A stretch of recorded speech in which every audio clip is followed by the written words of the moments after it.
Lucas 17, versículo 1 ao 5, diz assim: E disse aos discípulos: É impossível que não venham escândalos, mas ai daquele por quem vierem.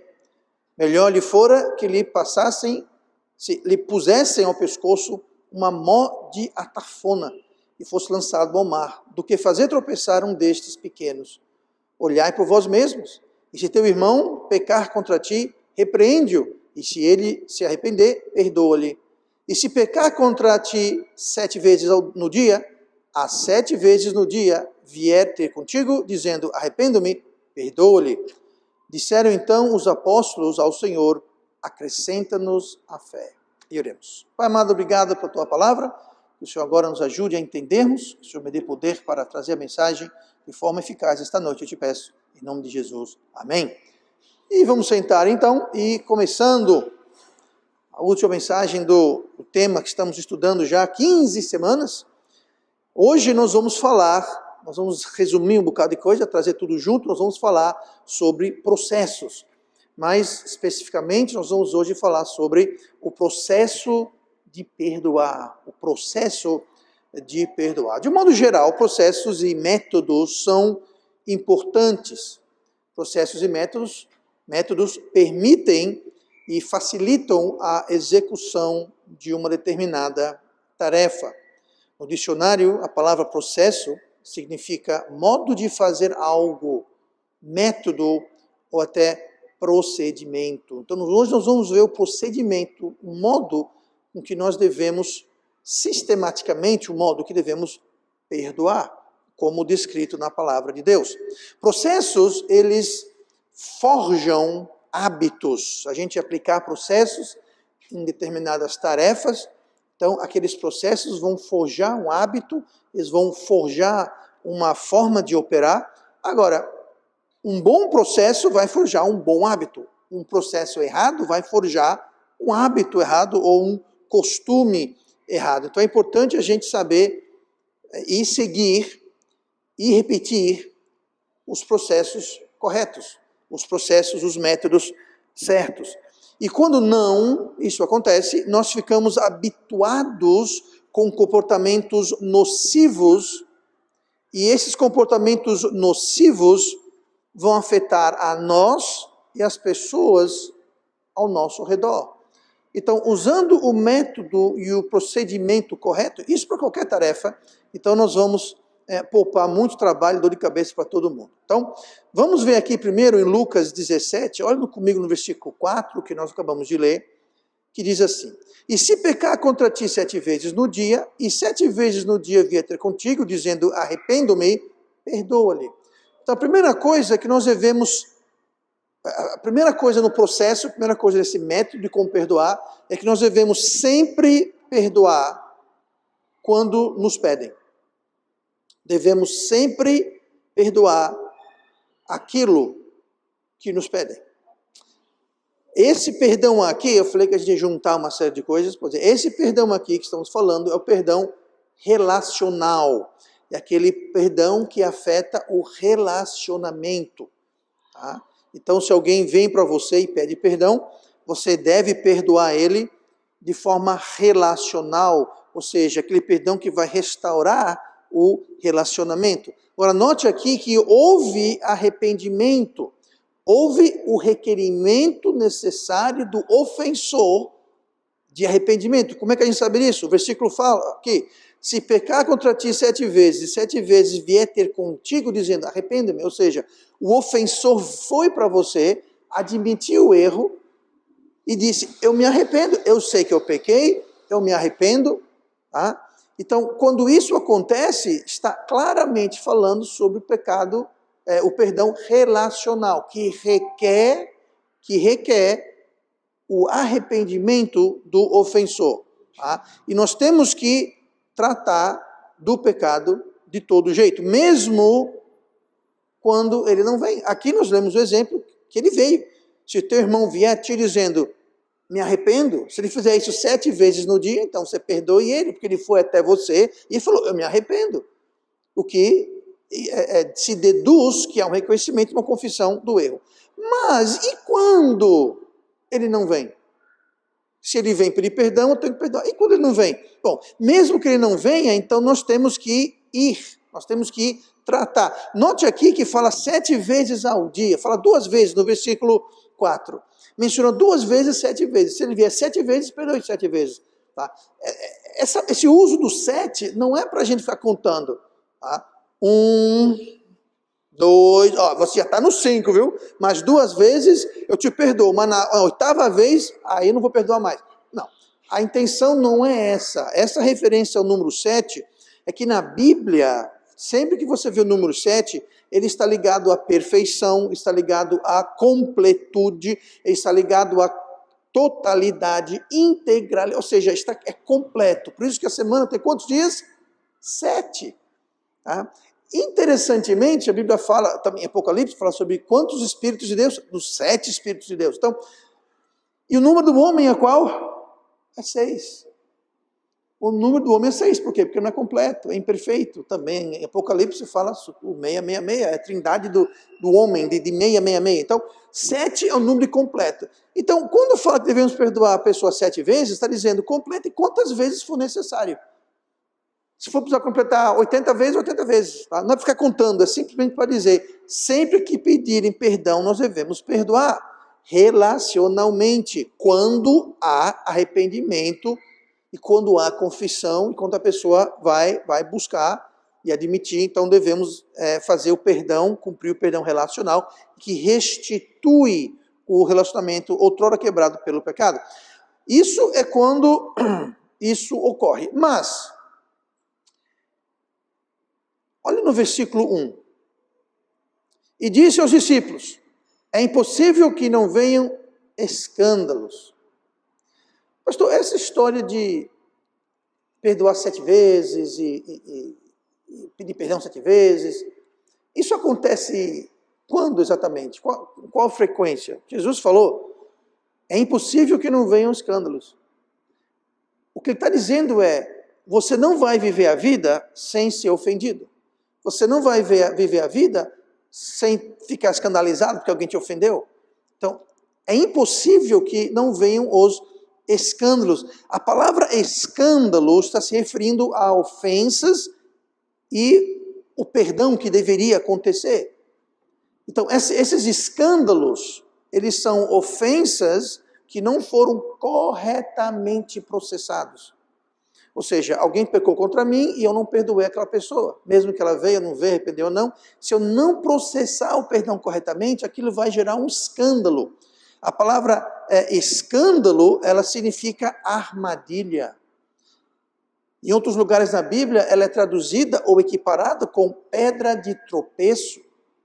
Então, sempre que um cristão não perdoa o outro e aquele relacionamento fica atingido, aquilo vai causar tropeço. A quem, pastor? Bom, a quem ofendeu, a quem foi ofendido, mas também, olha o que fala aqui, ó. Mas ai daqueles por quem vierem. Aí continua no versículo 2. Melhor lhe fora que se pusesse ao pescoço uma mó de atáfana. O que é isso? É uma pedra de moinho. Naquela época você não ia no supermercado e comprava farinha, você moía o milho ou o trigo todo dia em casa. Era uma pedra que ficava fixa, outra pedra era móvel, tinha uma alavanca em cima e ela girava. Então você colocava no meio o grão, saía girando, a força centrífuga ia ralando e jogando para fora e a farinha caía do lado de fora. Quanto mais ia, mais moía, ela saía moída no final da pedra. Pois bem, essa pedra aqui é uma daquelas pedras que eram pesadas. Tá? Tinha moinho que era operado por animais, tá? E tinha aqueles que eram operados manualmente. Mas em todo caso era uma pedra e era pesada. E Jesus falou, é melhor que você amarrasse isso no seu pescoço e jogasse você no fundo do mar. Não é uma boa coisa para acontecer. É uma condenação. Mas está comparando com a gravidade da coisa. Agora, quem é exatamente escandalizado? Deste pequenos. Versículo 2. E fosse lançado ao mar, do que fazer tropeçar um destes pequenos. Aí você pergunta, que pequenos? Está falando sobre crianças. Onde é que está falando sobre criança aqui? Falou pequenos. A palavra pequenos, ela significa crianças pequenas, mas não necessariamente crianças. Se você olhar o contexto, todo de Lucas 17, você não vai encontrar criança. Não tem. Houve ocasião que Jesus estava com crianças e fez uma referência a estes pequenos. Tá? Ele estava rodeado de crianças. Inclusive, alguns queriam ir, crianças queriam ir para Cristo e os discípulos tentaram afastar. E ele falou, não, deixa elas vir. Tá? Aqui não tem criança. Esse cenário aqui não tem criança. Se você voltar para o capítulo anterior 16, Lucas 16, está falando sobre Lázaro e o homem rico, não tem nada a ver com criança. Então, quem são esses pequenos? Esses pequenos está falando, e a palavra pequenos pode perfeitamente se aplicar a pessoas novas na fé, pessoas neófitas, pessoas imaturas, ou porque nasceram de novo há pouco tempo, ou porque nasceram de novo há décadas, mas nunca cresceram espiritualmente, nunca amadureceram, são crianças espirituais. A maturidade cristã não é uma questão de tempo. Eu estou na igreja há 6 anos, 7 anos, 8 anos, não quer dizer nada isso. Você pode ter alguém que está na igreja há 1 ano que é muito mais maduro do que alguém que está na igreja há 10 anos. Tá? Tempo de serviço não tem nada a ver na igreja. Tá? Maturidade espiritual é medida em caráter, não em tempo, não em dias, semanas, anos, não interessa. Tá? Realmente não interessa. Então aqui quando fala escandalizar esses pequenos, está falando sobre pessoas novas na fé. Alguém que nasceu de novo há pouco tempo, alguém que é novo na fé, alguém que é imaturo na fé. E essas pessoas vão ser escandalizadas quando vê irmãos ofendendo e não sendo perdoado ou não perdoando. Então, isso tudo vai causar o quê? Vai causar escândalo. Como eu disse, escândalo, a palavra escândalo é a palavra grega escandalon. E a palavra escândalo significa armadilha. Isso cria uma armadilha. Essa palavra escândalo é sempre associada com as palavras pedra de tropeço, ou seja, você vai fazer alguém tropeçar, você vai fazer alguém cair. Por quê? Porque quando o perdão não é processado corretamente, ele vai causar escândalo, ele vai causar tropeço. A quem? As pessoas imaturas na fé. E na igreja tem gente de todo tipo. Tem gente na igreja que é espiritual, mais espiritual do que outras pessoas. E é normal, e é saudável que estejam vários níveis. A gente nova que está entrando, obviamente, não vai estar tão espiritual quanto alguém que está na igreja há mais tempo. Mas, como eu disse, só porque alguém está na igreja há mais tempo, não quer dizer que ele é mais espiritual do que alguém que está na igreja há menos tempo. Mas a questão é que na igreja é uma multidão, é uma mistura de pessoas mais ou menos espirituais, que estão na igreja há mais ou menos tempo, mas todo mundo está em graus diferentes no seu caminhar cristão. Isso é normal. E quando o perdão não é processado corretamente, os imaturos, os pequenos, vão ser escandalizados. Alguns podem até chegar ao ponto de deixar a igreja, se escandalizar, se revoltar com tudo. Tá? Então, isso é bem possível que um escândalo aconteça na igreja devido a isso. Então, e olha a correlação também do processo correto do perdão e a fé. Jesus explicou tudo isso e no final, o que foi que os apóstolos disseram? Disseram então os apóstolos ao Senhor, acrescenta-nos a fé. Por quê? Porque disseram, Jesus falou, se alguém vier para você e pedir para você perdoar eles, porque estão arrependidos 7 vezes ao dia, você 7 vezes ao dia perdoa. E eles entenderam muito bem que não era 1, 2, 3, 4, 5, 6, 7, era quantas vezes for necessário. Aquilo para eles era um choque. Lembra em outra passagem, quando Pedro, achando que estava abafando, disse, Senhor, até quando perdoarei o meu irmão? Até 7 vezes? Jesus falou, não, até 70 vezes 7. Mais uma vez, não era para contar. Perdoe quantas vezes for necessário. E eles ficaram chocados e disseram, Senhor, acrescenta-nos a fé. Porque era um choque. Eles pensavam, não, eu perdoo você 2, 3 vezes, eu estou sendo bonzinho. Jesus falou, não, você perdoe 1000 vezes se for necessário. Isso quer dizer, 7 vezes ao dia, quer dizer, 1000, 2000, 30, não interessa. Você perdoe sempre que alguém arrependido te pedir perdão. Você perdoe relacionalmente, você precisa perdoar e restabelecer o relacionamento com aquela pessoa. E eles disseram, acrescenta-nos fé. Por quê? Porque estava difícil eles aceitarem isso. Então, falta de processar o perdão corretamente é um problema de quê? É um problema de fé. A pessoa que não consegue processar, como nós vamos ver hoje, processar. O processo de perdoar é alguém que tem problema de fé. E os apóstolos reconheceram esse problema de fé e disseram: Senhor, derrama fé, porque do jeito que está, eu não sei se a gente vai conseguir fazer isso. Então, primeira coisa, devemos perdoar sempre que nos pedirem. Olhem comigo agora para um texto paralelo em Mateus 18. Tá? Mateus 18 é um texto paralelo, e lá nós vamos ver, e ele complementa. Lá na Bíblia, quando você tem textos paralelos, eles complementam. Tá? E nós vamos ver Mateus 18, versículo 15, diz assim: Ora, se teu irmão pecar contra ti, vai e repreende-o entre ti e ele só, e se te ouvir, ganhaste o teu irmão. Então, a primeira coisa que nós vemos é que devemos perdoar sempre que nos pedirem. Mas, o que acontece quando não nos pedirem? O ofensor não veio. Lá em Lucas 17, Jesus falou: se alguém vier para você e dizer, perdoa-me, eu me arrependo. Ele está reconhecendo, confessando e está arrependido. É uma questão. Agora, e quando a pessoa não faz isso? Ele ofendeu, ele pecou, ele te pecou contra ti. Só que ele não se arrependeu, não reconheceu, não veio buscar perdão, ele não fez nada. Como devemos proceder? Qual o processo quando alguém não busca o perdão da gente? Bom, quando o perdão não é buscado, a Bíblia fala, a gente leu aqui, se teu irmão pecar contra ti, vai e repreende. Se a pessoa que te ofendeu não vem para você, então o que você tem que fazer? Você vai para ela. Ou ele vem, ou você vai. Então entenda, não há desculpa, não há espaço, não tem como não haver perdão. Porque ou a pessoa vem, ou nós vamos. Então, se a pessoa não vir, eu vou. Se ela vem, tudo bem, mas se ela não vier, eu vou. Ou seja, não existe circunstância onde não tem perdão. Porque quando não tem perdão, tem o quê? Tem escândalo. Tem tropeço. Para você, para o ofensor, e mais importante também, para as pessoas que estão observando. E as pessoas imaturas, como nós vimos, pessoas novas na fé, talvez, que nasceram de novo há pouco tempo, estão na igreja há pouco tempo. Tá? Então, se a pessoa não vem, nós devemos ir. Tá? Ambas as vezes fala, repreendo. Lá em Lucas 17 fala, se teu irmão pecar contra ti, repreende-o. E em Mateus 18, 15 fala, se teu irmão pecar contra ti, vai e repreende. Então tem que ter repreensão.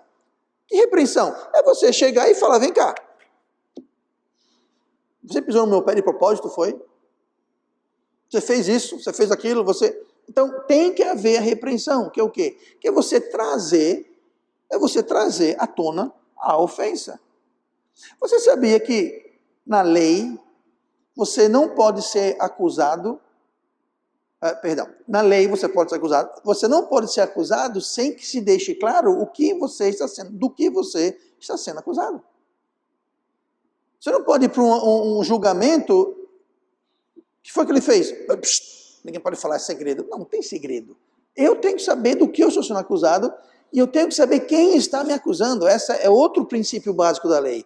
Eu preciso saber quem está me acusando e do que está me acusando.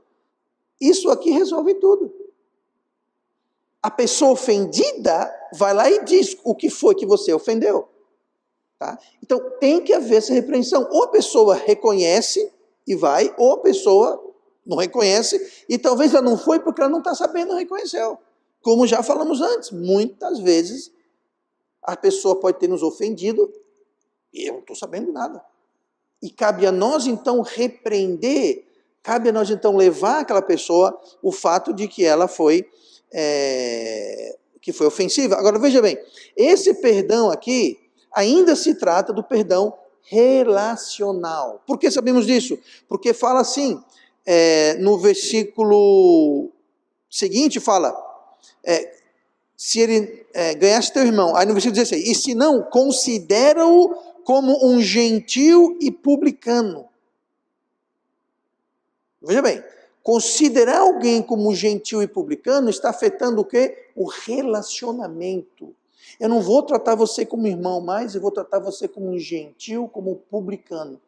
Então note que isso está falando diretamente sobre o pecado judicial? Não. O perdão judicial você perdoa, não tem que ninguém vir para você, não tem que se arrepender, não tem que nada. Você no seu coração precisa perdoar judicialmente quem é que seja que te ofendeu. Aqui não é esse perdão, aqui é o perdão relacional. Como disse, se a pessoa não vier para ti e você for para ela e ela não te escutar, trata como um publicano e como um gentil. Ou seja, vai afetar o relacionamento, porque isso aqui é perdão relacional. Tá? Então, o texto aqui, o ofensor não buscou perdão, mas foi repreendido, mas não reconheceu ou não quis reconhecer a ofensa. Ele não ouviu. Você for lá, você fez assim? Fiz não. Ele não se arrependeu porque não reconheceu. Não reconheceu propositalmente, está fingindo, eu não sei. Mas se não reconhecer o caso apresentado, então a gente tem que tratar ele de forma diferenciada. Se fôssemos esperar o ofensor vir, não ia acontecer nada. Por quê? Porque o ofensor não reconheceu. Talvez, sinceramente, não reconheceu. Relembrando aqui que o ir é para o ofensor, ir ao ofensor é importante. Temos que ir, vai até ele, vai e repreenda, é muito importante. Senão, aquele pecado pode ser um pecado oculto e vai ficar oculto porque ninguém nunca foi para ele. Tá? Então é importante a gente ir para desocultar. Lembrando, mais uma vez, o que é um pecado oculto, que é diferente do pecado secreto, mas eu referiria você às mensagens anteriores. Devemos, portanto, iniciar o processo de perdão, sempre que se fizer necessário. Não apenas iniciar, mas dar prosseguimento, dar sequência. No mundo perfeito, a pessoa vem para a gente, arrependida, pede perdão, a gente precisa perdoar. Se a pessoa não vem arrependida, nós devemos ir até a pessoa e apresentar a nossa queixa. Pode ser que, no fim, você vai entender que foi um erro honesto, sincero, não foi deliberado, e a coisa vai se resolver. Mas e quando você vai e a pessoa fala, não quero conversa? Bom, aí nós vamos então dar prosseguimento a esse processo. Tá? Primeira coisa, se alguém vem arrependido, perdoa. Se não vem, você vai. Se ele ouvir, tranquilo. Se não ouvir, aí você trata ele como publicano. E vamos além. Olhe comigo para Mateus 18, mais uma vez. Mateus 18, versículo 16 fala assim. Mas se não te ouvir, deixa eu ler o 15 para dar contexto. Tá? Mateus 18, 15. Ora, se teu irmão pecar contra ti, vai e repreende-o entre ti e ele só. E se te ouvir, ganhaste a teu irmão.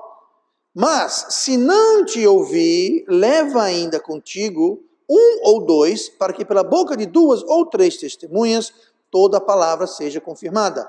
E, se não as escutar, dize-o à igreja. E se também não escutar a igreja, considera-o como um gentil e publicano. Veja só.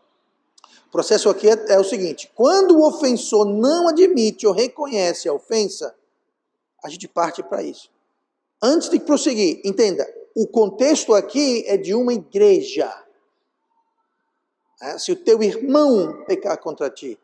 Depois fala, leve mais 2 ou 3 testemunhas. E se não ouvir, leve para a igreja. Então aqui não está falando sobre o mundo, está falando sobre a igreja. É aí que vem o escândalo, é quando não existe o perdão processado corretamente que vem o escândalo, que vem o problema. Tá? Então o contexto é de uma igreja. Tá? O que tira qualquer dúvida é, diz-o a igreja. Então não adianta nada, alguém pecar contra você lá fora, você vem para cá e fala, o padeiro ali me roubou no troco do pão. Sim, ia fazer o que aqui? Tá? Então aqui o contexto é igreja, é irmãos. Tá? Então a sequência, o procedimento é o seguinte, considera-o como gentil e publicano. Isso não quer dizer que a pessoa é perdida, não é salva. Isso não quer dizer que a pessoa seja um publicano. Não é isso. Tá? Não quer dizer isso. Se trata de tratá-lo como se fosse. Pastor, como é que a gente deve tratar os gentios e publicanos? Dando cascudo neles, chute na canela, joga pedra neles, ficar com raiva deles, cuspir neles? Não. Onde é que fala que é para tratar o povo perdido assim? Como se trata Gentio publicano, no contexto aqui, se as pessoas não salvas fora da igreja, tratar como? Com amor, com paciência, com misericórdia. Agora, o que não devemos ter estritamente com as pessoas do mundo? Amizade, comunhão. Assim que devemos tratar gentios e publicanos. Jesus, como é que Jesus tratou os gentios e publicanos? Ele tinha comunhão com eles. Não. Ele tinha comunhão com eles para testemunhar e alcançar e ensiná-los. Ele foi acusado disso. Falou, o seu mestre, ele come e bebe com os publicanos, com as prostitutas, com os gentios, com o povo do mundo. Jesus falou, eu sou médico, eu vim para os doentes. Então, qual deve ser a nossa reação com o povo do mundo? Não é para odiar, ter raiva, jogar pedra, cuspir, botar o carro para cima. Não é essa, não. Devemos tratá-los com o quê? Com amor, com paciência, com misericórdia. Quem? Os ofensores na igreja. Mas não ter estrita comunhão, não ter amizade. Devemos, uma espécie de colocar eles de escanteio. Nós vamos ver um exemplo disso daqui a pouco, na Bíblia, em uma igreja, que aconteceu exatamente isso. Tá? Então é para tratá-lo como se fosse. Não confiar muito, ser muito cauteloso, tá? Enfim. Porém, isso só depois de esgotar os passos. Note que o versículo 16 fala isso depois que você foi, depois que levou testemunhas, depois que foi perante a igreja, depois de tudo isso, se mesmo assim ele fala, eu não sei do que você está falando, eu não sei de nada, não vi nada, não fui eu nego tudo. Pronto, quando chega nessa etapa, que não adianta você falar, testemunha falar, não adianta, a pessoa não vai. Aí pronto, aí você trata como um gentio publicano, aí você faz... Note, fala que expulsar da igreja. Não é engraçado que não tem igreja que expulsa da igreja. Tem igreja que expulsa pessoas da igreja. Diga uma coisa, se entrar um gentio publicano aqui no culto, ei, você não é daqui, vai embora. Alguma igreja faz isso? Não deveria. Por quê? Se uma pessoa perdida, mundana, quiser vir para o culto, é muitíssimo bem-vindo. Aqui nós já tivemos bêbados aqui no culto. Tá? Inclusive geralmente o bêbado ficou quietinho lá, ninguém não atrapalhou nada, ficou na dele. Agora teve uma vez que um estava meio alvoroçado, a gente teve que convidá-lo para se retirar. Não porque ele estava bêbado, porque ele estava fazendo confusão no culto. Tá? Ele não quis sair, mas quando eu saí atrás do púlpito, ele viu meu físico, ele mesmo saiu correndo apavorado. Eu só fiz assim, e ele fugiu. Ou talvez não foi bem assim a história, mas entenda, não é para expulsar ninguém da igreja, gente. Agora, existem igrejas, e não são poucas, que quando faz esse procedimento, chega no final, suma daqui, você está sob disciplina, sai daqui. Ou pior, tem igreja, eu ouvi falar, que tem o banco dos pecadores. Quem está em disciplina da igreja, senta no banco. Esse que o Nicolas está sentado, pronto. Esse Nicolas é o banco dos pecadores. O banco dos repreensíveis, o banco dos que não prestam. E a pessoa pode ir para o culto, mas tem que sentar lá, no banco o banco da vergonha. Onde que fala isso na Bíblia? E por que fazem, pastor? Vai perguntar para mim? Vai perguntar para quem faz. Eu não sei por que fazem. É invenção humana, não está na palavra de Deus. Enfim, voltando aqui para o texto. Então, quando se esgota os passos, nós devemos. E quais são os passos mesmo? Só recapitulando da palavra. Versículo 15. Se teu irmão pecar contra ti, vai. Importante, vai. Não é para esperar ele vir. Se ele vier, é bom. Mas se ele não vir, tu vai. Tá? E repreende. Ele e você, é entre você e ele só. Está escrito, só. Então, primeira coisa, o irmão Luiz me ofendeu, por exemplo. Eu vou para o irmão Luiz e falo, irmão Luiz, é o seguinte, irmão, você realmente me ofendeu. O irmão Luiz pode falar, realmente, me desculpe, eu não sei, deu uma dor de mim, me perdoe. Ok, admitiu, acabou o problema.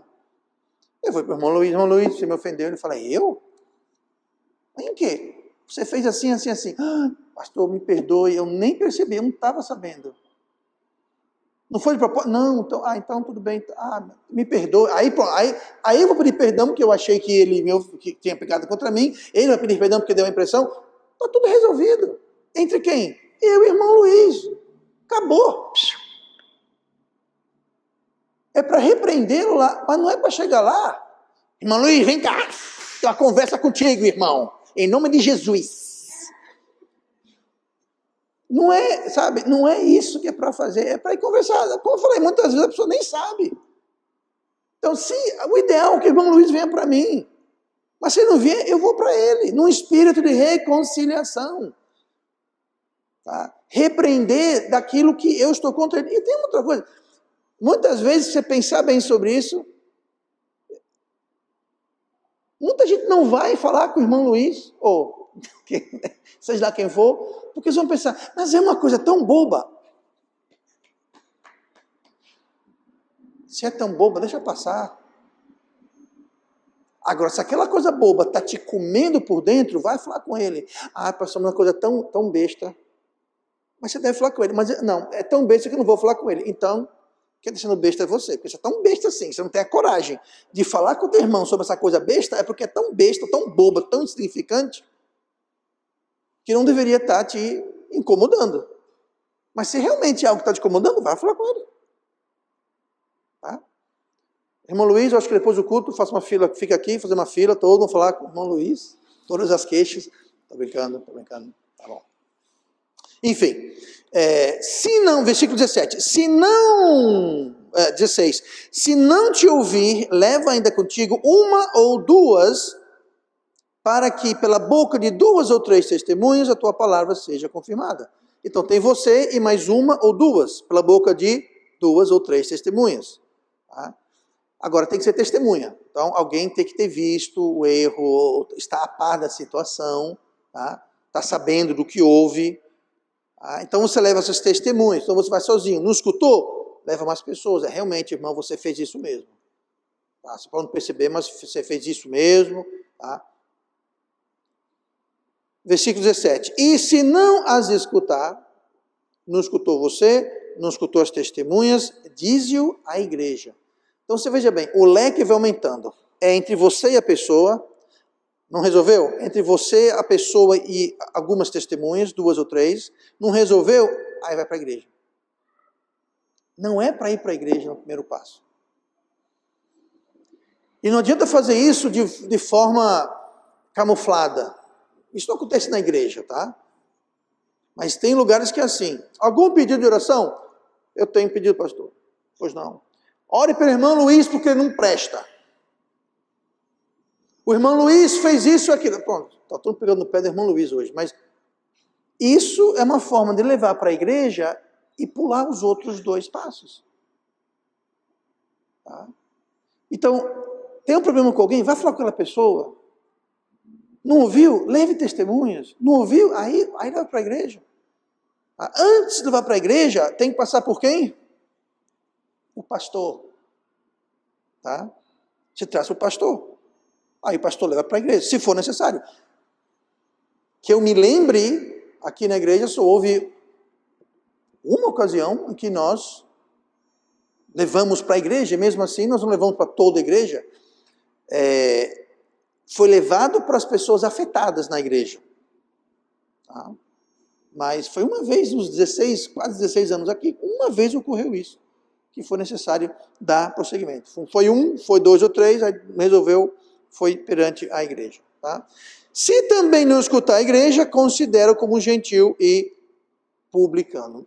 Nós temos o exemplo disso na igreja de Corinto. Abra comigo para 1 Coríntios 5. 1 Coríntios capítulo 5, nós vamos ler aqui. O caso aqui é que havia um ofensor, um pecador, que cometeu um grande pecado, e Paulo os instruiu a tratá-lo de certa forma. E os ofensores, que ocorreu a primeira instância, ocorreu a segunda instância, foi para a igreja. Muito bem. 1 Coríntios 5:11. Mas agora vos escrevi que não vos associeis com aquele que, dizendo-se irmão, for fornicador, ou avarento, ou idólatra, ou maldizente, ou beberrão, ou roubador, com o tal nem ainda comais. Ok? Então, mais uma vez, o contexto aqui é igreja. Isso aqui está falando com o irmão, que se diz irmão, e comete essas coisas. Então, o contexto é igreja. Inclusive, nós não vamos ler aqui, mas ele fala, Paulo fala que ele fala sobre os irmãos da igreja, porque se fosse não se associar com todo mundo que fosse isso, ele falou, você tem que sair do mundo. Então, não é com pessoas do mundo, é com pessoas da igreja, é disciplina da igreja, perdão tratado dentro da igreja. Agora, fala sobre nem ainda comais. É interessante, naquela época, o comer era algo também a ver com comunhão. Tá? Era uma forma de ter comunhão. Hoje em dia não, muita gente come sozinho, a família muitas vezes não come junto, e quando come é com o celular do lado, ou come, enfim, come horários separados. Naquela época, comer era algo que tinha a ver com comunhão. Tá? Mas enfim, a palavra associeis, que fala não vos associeis. Essa palavra associeis, ela é interessante, e ela revela um pouquinho do que nós estamos falando. A palavra grega, é uma palavra comprida, segura aí as pontas, é sunanamignumi. Tá? Sunanamignumi, são duas preposições e uma palavra. Sun, nós sabemos que é harmonia, ou junto, tem sinfonia, sintonia. Tá? Essa preposição sun grega quer dizer isso, união ou harmonia. Ana é outra preposição que significa repetir ou refazer. Aqui vem o termo anabatistas, os rebatizadores. Tá? E nós temos então o mignumi. A palavra mignumi significa misturar. Então, quando você junta sum, ana, mignumi, significa não voltar a ter o convívio harmonioso. Essa palavra associais é isso. É não retornar ao convívio harmonioso que outrora havia.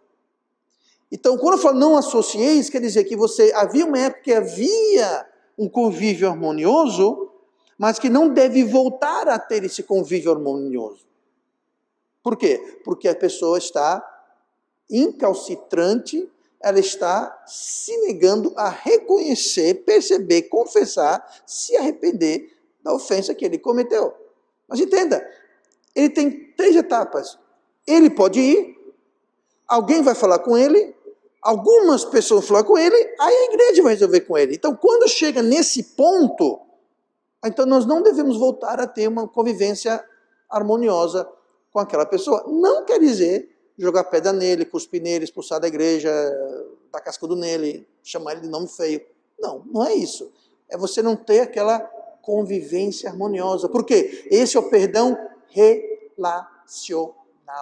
O relacionamento entre a igreja e aquela pessoa que cometeu aquele pecado, mas se nega a reconhecer, confessar e deixar, então tem que ser aplicado isso. Esse é o processo. E quando isso não acontece, qual o escândalo? O escândalo que tem ali, ó. O irmãozinho ali que está fazendo isso, está todo mundo sabendo, mas ninguém faz nada. E ele é tratado como se fosse até... Aí quem está de fora, quem chegou agora, olha e fala, peraí, mas é público e notório o que está acontecendo e ninguém faz nada. Ah, então pode? Ah, então também quero. Tá, então também vou. Entendeu o escândalo? Não está sendo tratado corretamente. Vai causar escândalo. Infelizmente, Jesus falou, escândalos vão acontecer, mas ai daquele pelo qual ele vem. E o escândalo não é necessariamente só a ofensa, mas é o mau processamento do perdão. É o método que está errado, ou talvez nem sequer está existindo. Então, olha comigo no versículo 11, olha comigo no versículo 9, a gente leu 1 Coríntios 5:11, olhe em 1 Coríntios 5:9. Que diz assim, já por carta vos tenho escrito que não vos associeis com os fornicadores. Agora, abrindo parênteses aqui, mudando de assunto completamente, note que 1 Coríntios não é a primeira carta aos Coríntios. Viram isso? Já por carta. Que carta? Ah, pastor, mas essa é a primeira carta dos Coríntios? É a primeira carta na Bíblia. É a primeira carta que foi colocada na palavra de Deus, que foi canonizada. Mas Paulo já tinha escrito outras cartas. Tá? E essa não é a única vez que Paulo fala que escreveu outras vezes já. Tá? Mas então a gente tem que encontrar essas outras cartas. Não tem que encontrar nada. Se não está incluso na Bíblia, é porque não é inspirado, não que está errado, mas Deus optou por não colocar no Novo Testamento. Tá bom? Então, porque tem muitas, o que chamamos cartas apócrifas. Existem evangelhos, existe o evangelho de Pedro, existe um bocado de coisa aí. Muita gente acha que esses livros, esses livros não são nada, gente. Se não está entre essa página aqui, essa capa e essa capa, não é. Tá? Não é. Muita gente acha que vai porque é o livro um evangelho de Nicodemos e a carta de não sei quem, como se achou um grande tesouro. Não achou nada. Tá? Você achou uma carta velha que tem valor histórico, mas não tem valor canônico, tá? Ou seja, não faz parte da palavra de Deus. Mas aqui Paulo já havia avisado para não vos associeis. Esse associeis é a mesma coisa. É a mesma coisa. E o contexto, as pessoas da igreja. Então, ambos o versículo 9 e o versículo 11 de 1 Coríntios 5 se referem a pessoas na igreja. Tá? A gente leu o 11, vamos ler o 10 aqui rapidamente. Ainda que não inteiramente, não se associar com os fornicadores deste mundo, ou com os avarentos deste mundo, ou com os roubadores deste mundo, ou com os idólatras deste mundo, porque então vos seria necessário sair do mundo. Então Paulo não está mandando a gente fazer isso com os pecadores do mundo, senão você vai ter que sair do mundo. Você vai andar por aí sem falar com ninguém, chegar perto de ninguém. Tá?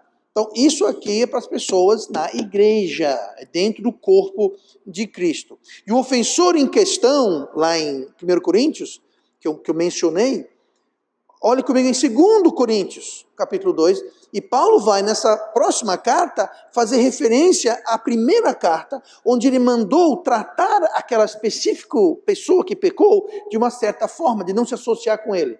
Tá? Então, nós vamos ver o resultado disso. 2 Coríntios 2,6. Basta-lhe ao tal, ou seja, ao pecador, basta-lhe ao tal esta repreensão. A Bíblia fala, vai e repreende-o. Tá? Basta-lhe o tal esta repreensão feita por muitos. Por que muitos? O que houve aqui foi, ele não foi buscar perdão, ele não aceitou repreensão de uma pessoa, ele não aceitou repreensão de 2 ou 3 pessoas, ele foi levado perante a igreja e não aceitou repreensão de ninguém. Era fato notório e conhecido. Pois se ele lá em 1 Coríntios, Paulo fala, ouve-se que há pecado entre vós que nem no mundo se fala. Até o mundo tem vergonha do que está acontecendo, de coisas que acontecem aí dentro. Então, era algo público e notório. Continua, versículo 7. De maneira que, pelo contrário, deveis antes perdoar-lhe e consolá-lo. Que perdão é esse? Perdão relacional. Por quê? Porque agora pode consolar, pode recebê-lo de volta. Vamos lá. Perdoar-lhe e consolá-lo, para que o tal não seja de modo algum devorado de demasiada tristeza. Por isso vos rogo que confirmeis para com ele o vosso amor. Aqui é perdão o quê? Relacional. Paulo está dizendo, funcionou. Ele ficou tomado de tristeza, de remorso, arrependimento, e ele foi recebido. Prove agora o seu amor, receba-o de volta. Por quê? Porque finalmente ele caiu na real, ele se arrependeu. Essa é a função do processo de perdão, é restituição, é reconciliação, é restabelecer o relacionamento. O que não pode é fingir que está tudo bem, jogar a sujeira debaixo do tapete e vamos tocando a coisa. Isso causa escândalo. E houve escândalo lá, porque essa pessoa não quis aceitar a repreensão de ninguém, mas agora ele aceitou. Vou ler de novo. Basta-lhe ao tal esta repreensão feita por muitos, ou seja, foi perante a igreja, de maneira que, pelo contrário, deveis antes perdoar-lhe e consolá-lo, para que o tal não seja de modo algum devorado de demasiada tristeza. O que isso vai fazer vai provar a pessoa. Se a pessoa que pecou não foi buscar perdão, a pessoa que pecou foi aproximada por alguém ofendido, não quis ouvir a repreensão. Veio testemunha, não quero conversa. Vai perante a igreja, não quero conversa. Então a igreja vai cortar a comunhão com ele. A igreja, ele vai sentir aquilo, e se ele for sincero, e se ele tiver alguma esperança de ser restabelecido, aquilo vai devorar ele de tristeza, aquilo vai causar remorso, quebrantamento, como nós vemos aqui. Sim, pastor, e se ele falar, estou nem aí, então deixa ele embora. Expulsa ele? Não, expulsa não, a própria pessoa sai. Várias vezes aqui na igreja, nunca chegou nesse ponto, mas antes desse ponto, a pessoa fez assim, ó. E se removeu da igreja. Ninguém nunca, no meu pastorado aqui, foi expulso da igreja batista metropolitana. Muitos acham que foram, mas não foram expulsos. Eles que decidiram exercer o seu livre arbítrio e livre direito à liberdade de sair para aquelas portas e não voltar mais. Mas não foi porque foram proibidos ou expulsos ou nada. Eles deveriam ter sido tomados, devorados de demasiada tristeza.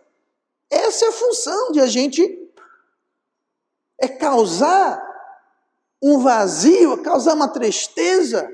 Agora, se a pessoa, eu estou nem aí, a pessoa sai, não volta mais e vive feliz para frente, aí você pergunta, talvez a pessoa não está triste porque não tem o Espírito Santo que está trazendo convicção.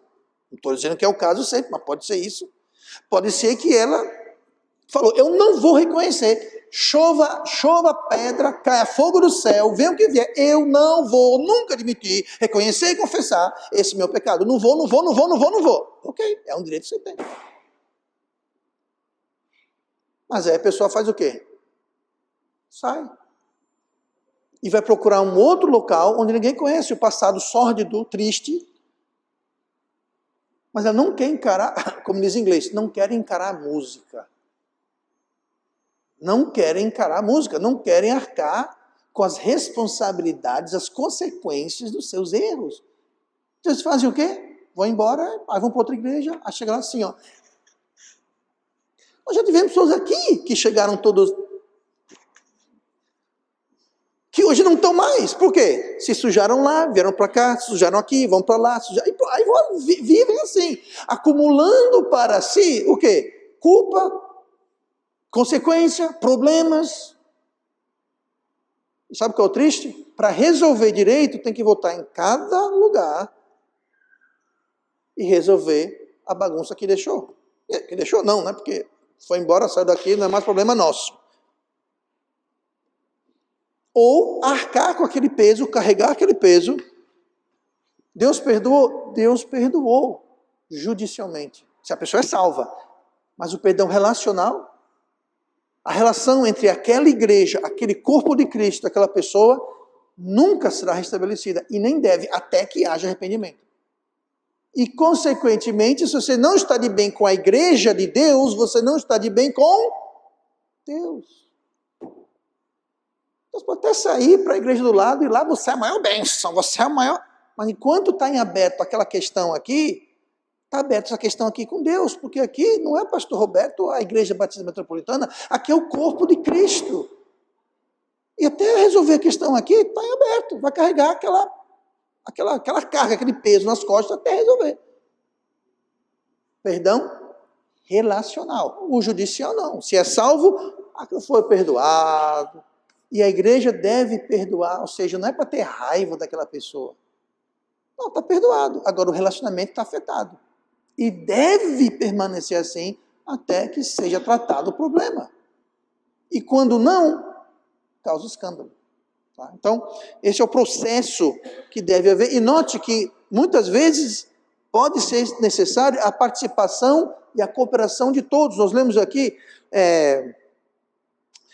versículo 6, né, de 2 Coríntios 2, basta-lhe ao tal esta repreensão feita por muitos. Tem que haver uma cooperação da igreja. Tá? Não adianta alguém chegar lá e, o que foi que fizeram com você, esse povo malvado, só porque você não está, a pessoa não está ajudando, não está cooperando, não está ajudando nem a igreja, nem o ofensor, nem ninguém, nem a própria pessoa. Então é algo que a igreja precisa estar fazendo junto. Não é para fazer com raiva. O problema é assim, muita gente só opera na emoção. Se eu estou com raiva, então eu vou fazer porque eu estou com raiva. Se eu não estou com raiva, então passou. Disciplina de crianças não é assim. Eu vou ensinar meus filhos quando eu estou com raiva. Se eu não estou com raiva, disciplina. Isso não é disciplina. Isso é um erro, mas esse não é o tema de hoje, não vamos nos demorar nessa questão, tá? Mas tudo isso visa o quê? A recuperação e a restauração do irmão ofensor. Ou ele vem, ou a gente vai. E se não houve um, se não houve três, se não houve a igreja, não é expulsar da igreja, não é ficar com raiva, não é dar um chute. Cortar comunhão, cortar amizade, cortar confiança, cortar essas coisas. Tá? O processo de perdoar é nossa responsabilidade, é nossa iniciativa. No versículo 3 que nós lemos lá em Lucas 17, olhai por vós mesmos, Jesus falou. Olhai por vós mesmos. Isso aqui é com vocês. Isso aqui é responsabilidade da igreja, olhar por vós mesmos. Se o irmão ofender, perdoe-lhe. Nós temos que tomar conta disso. Se omitirmos ou negligenciarmos esse processo, haverá escândalo, especialmente entre os mais imaturos na fé. Então não sejamos omissos e nem vamos deixar de olhar por nós mesmos.